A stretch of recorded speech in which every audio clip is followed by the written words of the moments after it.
Sorry, Annie. Hi everybody, I'm here today with Annie Burns from the Welland Vale Garden Centre in Uppingham in Rutland. So hi Annie, and thank you so much for spending some of your valuable day to talk to me today. Just very briefly, I've given a quick oversight of where you're located, but tell me about what makes your garden centre special and all of the services that you would normally find under the roof there. Well, we're a second generation growing nursery, so we grow a lot of our products here in Uppingham. We've got over 35 staff across the garden centre and the nursery as well, and the cafe. We're into our 6th year as a garden centre and 5 years for the cafe, and we are very lucky at the moment that we've got so much sunshine that people can get out in their gardens at the moment and really make the most of this sort of terrible situation that we're in, but they've got something to do in the meantime. Yeah, and I think all the planting and the gardening, actually the good weather is so important, isn't it? Getting out there, vitamin D, being amongst the nature, we all know its benefits. So I think that, you know, and we've read the news. Keeping us fit as well. Yes, and we've all watched the news and seen some really sad stories of some garden centres and wholesalers that haven't been able to get their plants out there. So I know it's very much in people's minds, and you're doing all you can to keep your business running. But how have you had to adapt your business? You mentioned your staff numbers. You clearly can't be operating those numbers now. What have you done to adapt your business with these restrictions in mind?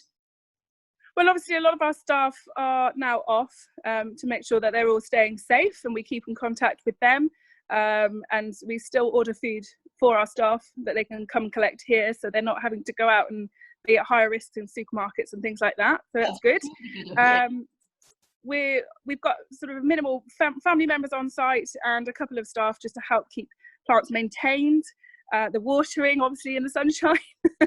And then we're doing phone orders, we're doing email orders, and then we're taking that out for delivery in the local area. So we're in a 20-mile radius, over £25, it's a free delivery. And we just you don't just sell the plants, you sell quite a wide range of items, including lots of lovely garden furniture too. So that's everything, is it? People can still order from wherever you've got. Yes, yeah, we've got all our garden furniture is here on site in stock, so it's quick turnaround for that if you're wanting somewhere to enjoy your garden. We've got parasols, we've got all your garden care products, we've got house plants, we've got pots, and I say we grow most of our plants here on site. So fortunately, we're in good supply of all of those. Not so much on the vegetable plants though, unfortunately, at the moment. They went out the door as quick as they came in. Yeah, I heard you sold out of all of your vegetable plants pretty much imminently. Yes, yeah, I mean, hopefully we're getting some grafted veg in a few weeks' time, grafted tomatoes, which is a great one. If you're not grown before, grafted tomatoes are a brilliant one to start off with, because you get so much fruit off a grafted plant. That it's great to sort of feel the rewards of that, and they're so easy to grow that anybody can do them. And I think that's the thing as well, we're all looking for different activities, and certainly if we've got young children or children at home, so growing some tomatoes, you know, it's colourful, it's vibrant, actually it's rewarding. What else do you recommend that we could probably do with younger members of our family to encourage them and have an activity with them? Well, growing any veg patch, you know, you don't have to grow from a plant, grow from the seed, try it. You've got the time to try it at the moment, so why not?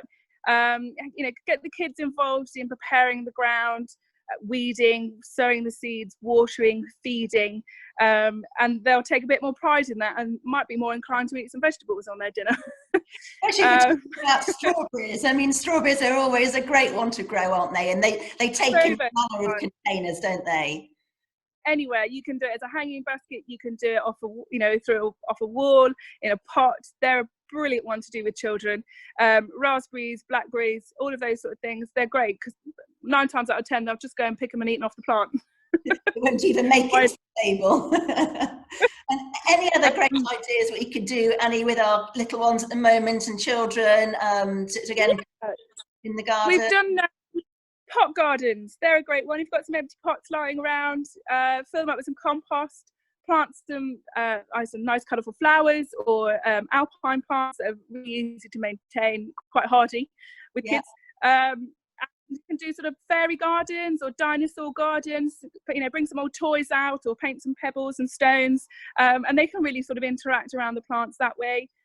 Butterflies, bees, get some insect houses going, encourage wildlife into the garden, sow some wild seeds, and encourage that wildlife in, and, you know, get the kids learning how to grow, what it's all about, how, you know, what the bees do for the industry. I think that's a big lesson that kids get really involved in and really enjoy. And that's a lovely activity to do. And, you know, you could be taking videos of them to send to their grandparents, for example, and photographs, and create a lovely story. And I think that's just the thing, isn't it? Finding things to talk to. You know, we're kind of ringing parents and family up all the time because we can't see them. But to ask them to share with them and talk about what they're growing in the gardens, a really lovely thing that the grandparents could probably, you know, participate in as well, and enjoy hearing about what their kids and grandchildren are doing. So that's really nice. How hard is sunflower? Sunflower seeds, yeah, they're always rewarding, aren't they? Okay, so tell me a little bit about, I guess, maybe what your favourite plant might be. Annie, you're busy there working hard. You're hanging your baskets dangling behind you on racks and things there. Have you got a favourite plant that particularly of yours? Tough choice. There's lots of my favourites coming up, you know, summer bedding that's coming on but not ready. I think at the moment my favourite is a gin and tonic plant. We all could do with one of them. It's lovely evergreen plant. It's got, when you rub the leaves, it's got the scent of gin and tonic. And it's got beautiful little dainty flowers, little white flowers, and it will last all year as well, so it gives them all round colour, and it's a long flowering plant. So that's my favourite at the moment. That would make a lovely gift idea. And we can't go and raise a glass with somebody, you could send them a lovely plant instead. And exactly. That's a good idea. Well, Annie, thank you so much for your time today. I'm very conscious that you say you've got, you know, you're taking orders on the phone and on email. You're busy getting them all sorted and packed up and transported around the area. So thank you so much for your time. We wish you all the very best of luck to you and your staff, and of course the plants you've got going there. And we can't wait, as soon as the restrictions are lifted, to come into the garden centre and to be amongst that. It's a wonderful environment. You've got a fantastic business there. It's always very welcoming, and I think the advice that you get from your staff when you come in, it is superb.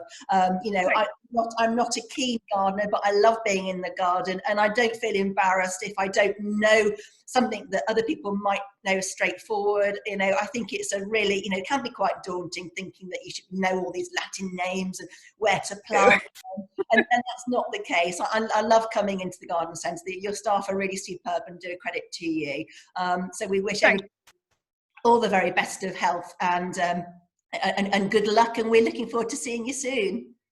Great, thanks Lottie. Okay, many thanks Annie, take care, bye.